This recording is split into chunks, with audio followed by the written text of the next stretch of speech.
तो छात्रों आपको ये पता होना चाहिए, सबसे पहले नक्शा हमें समझने के लिए हमें उसका ज्ञान, दिशा का ज्ञान सबसे जरूरी है।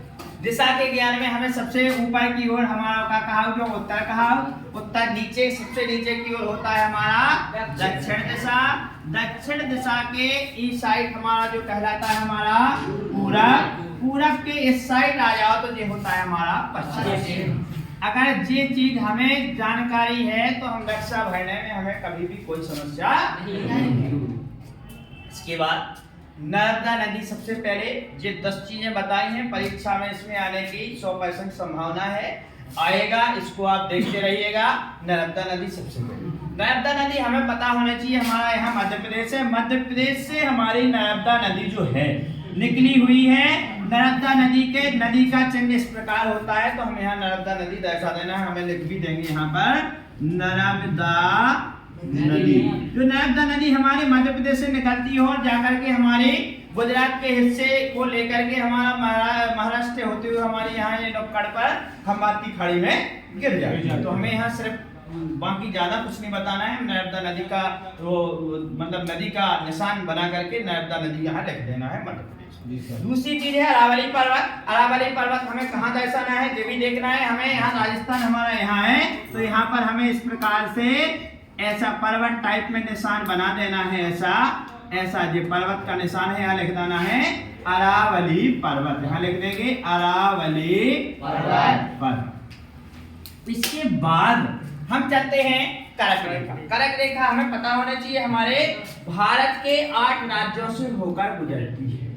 तो हमें सबसे पहले हमारी यहाँ से निकलेगी हमारी करक रेखा निकली तो हमारी सबसे पहले गुजरात, गुजरात के बाद हमारी आती है जो हमारा राजस्थान का हिस्सा मध्य प्रदेश से होते हुए हमारी जो इसके मध्य प्रदेश का जो हमारा लगा हुआ हमारा जो राज्य है वो हमारा छत्तीसगढ़ से होते हुए और झारखंड के हिस्से में पश्चिम बंगाल से होते हुए बांग्लादेश के हिस्से को दापती हुई त्रिपुरा और मिजोरम से होते हुए हमारी 8 राज्यों से होकर ये करक रेखा, इसको हम करक रेखा बोलते हैं। लिख देंगे यहाँ पर करक रेखा है, ये करक रेखा यहाँ लिख दिया।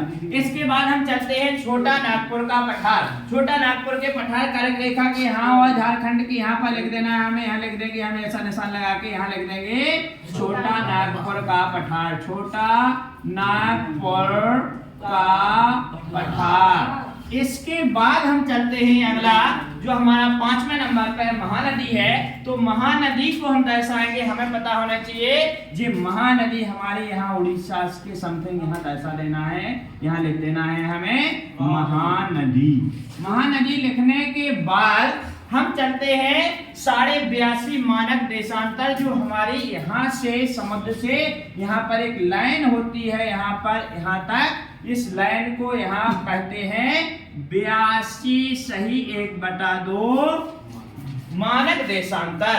तो यहाँ लिख देंगे मानक देशांतर। इसके बाद अगली चीज दी गई है थार का मरुस्थल, हमारा ये है थार का मरुस्थल, यहाँ पर हम लिख देंगे थार का मरुस्थल। थार का मरुस्थल जो हमारा राजस्थान में है, तो हमने यहाँ पर दर्शा दिया है। इसके बाद हमारा अगला है नीलगिरी पर्वत। नीलगिरी पर्वत को हम यहाँ पर दर्शाएंगे जो हमारा कर्नाटक के यहाँ पर इस क्षेत्र में यहाँ पर हम दर्शा देंगे, इसको बोल देंगे हम नीलगिरी पर्वत। नीलगिरी पर्वत, नीलगिरी पर्वत, ठीक है ना। इसके बाद हम चलते हैं कोरोमंडल तट जो हमारा जो इसको बोलते हैं, आपको पता होना चाहिए ये हमारा है तमिलनाडु।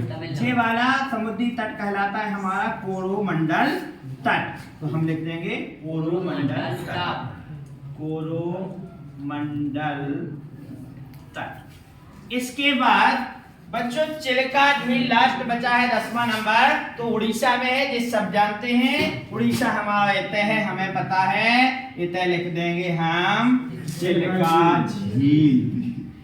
चिल्का झील इस प्रकार से बच्चों इनको देखते रहिए और आप इसको समझते रहिए और ये परीक्षा में पूर्णतः आने की संभावना है। धन्यवाद आप बच्चों को।